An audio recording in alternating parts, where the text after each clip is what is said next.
For this interview, we have Monica Alegre, who is a clinical psychologist, and she studied both here in Panama and Spain for her degree. Hello, and thank you for joining us. Hi, I'm happy to be here. So can you tell us a little bit about yourself? Okay, so as you mentioned, I'm Panamanian. I'm a clinical psychologist. I have a degree in, psychology, then a master's in clinical psychology. I have another master's in psychopedagogia. I really don't know how to say that in English, psychopedagogia, and docencia superior, which is for teaching university. I have several other trainings like yoga instructor. So me as a person, I'm very multi-passionate, multi-hyphenated, multi-disciplinary. That's something I can say about myself. I'm multi-passionate. Mm-hmm. All right. So can you tell us about the process you underwent in order to study psychology in university and what that was like? Okay. Psychology was almost always through high school one of my options. But my first option was always advertising. So when I graduated high school, I actually went into advertising first. I was studying advertising almost for half a program. Mm-hmm. And then when we got to the subject of consumer psychology, everything just clicked. I was like, this is what I'm really supposed to do. So it was a tumultuous time for me because I had all these feelings about having to change my career, my major and everything. But I was very honest with my family and they had my back. I will never forget what my dad told me. Like, if you figured out that you actually love psychology, then the time that you've spent studying this other thing has not been time wasted. It's the time that it took you to find what you really wanted. Mm-hmm. So then I just did some research and I decided to study here in Panama. I studied in La USMA. And I just applied, and I always knew that I wanted to be in a therapist patient setting, which I then realized it was called clinical psychology. I did some research. I knew that I wanted to study in Spain, and I went for it. Yeah, you took your master's in Spain, and this other specialization you took, psychopedagogia. Where did you take that one? Where do you study that one? Here in Panama, in UIP. Right. So what do you do for a job now, and how does it relate to what you studied? Right now, I am a clinical psychologist and psychotherapist. That's what I do for a job. That means that I see patients, I treat people who come looking for help with their mental health. I also run a clinic, which is a whole different thing that they do not prepare you for in university. And that's pretty much another job. When you first chose to be a clinical psychologist, did you know that you wanted to open your own clinic, or was that something that came after you've been practicing for a bit? It just came. It came naturally.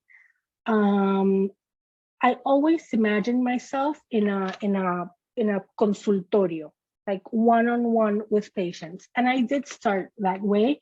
I started renting 1 day a week with another psychologist. That day she had her space open, so I started renting.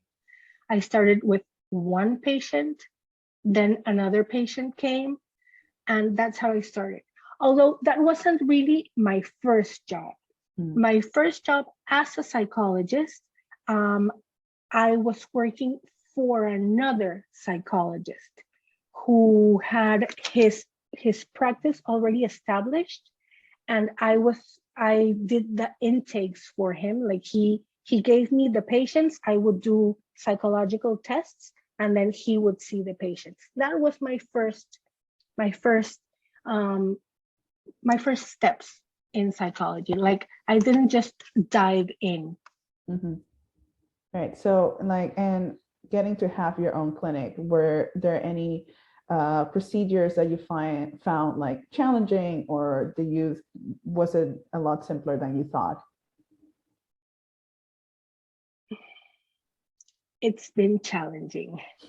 It's been really challenging.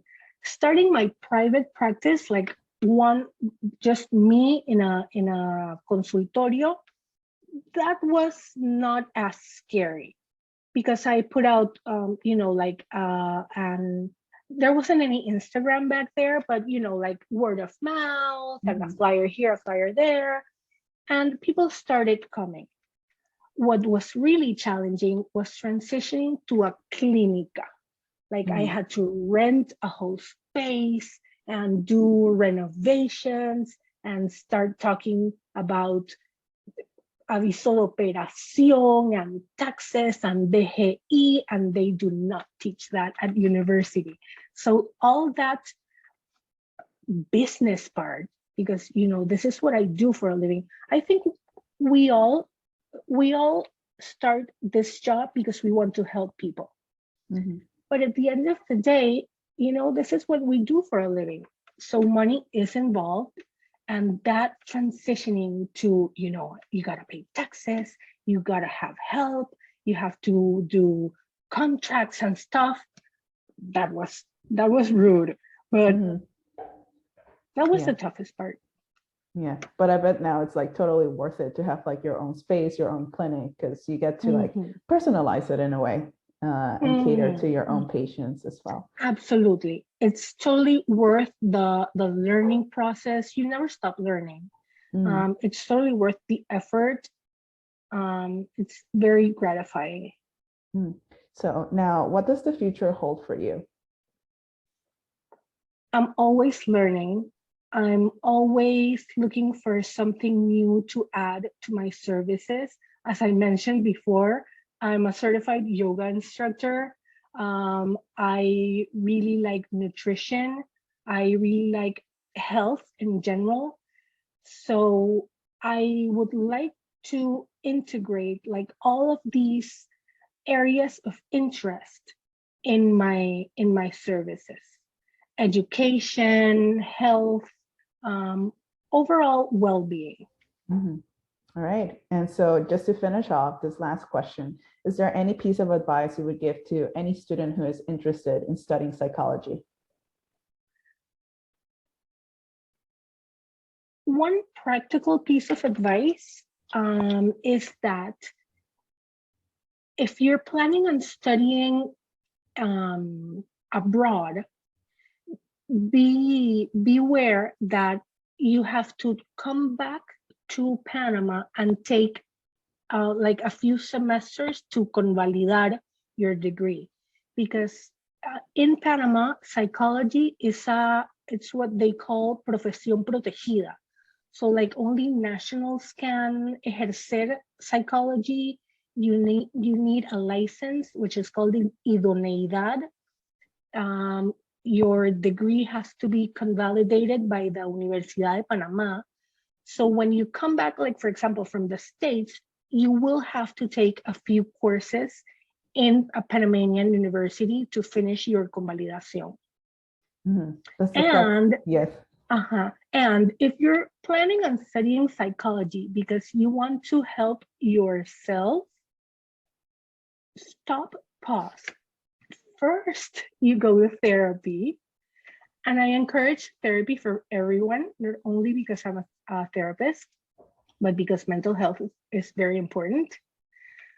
But to work on yourself, you go to therapy. Psychology is loaded with information, theory, and math. We study statistics, so there is math in psychology. Just a heads up. Yeah. All right. I think this has been all very insightful. So, Monica, thank you very much for joining us today.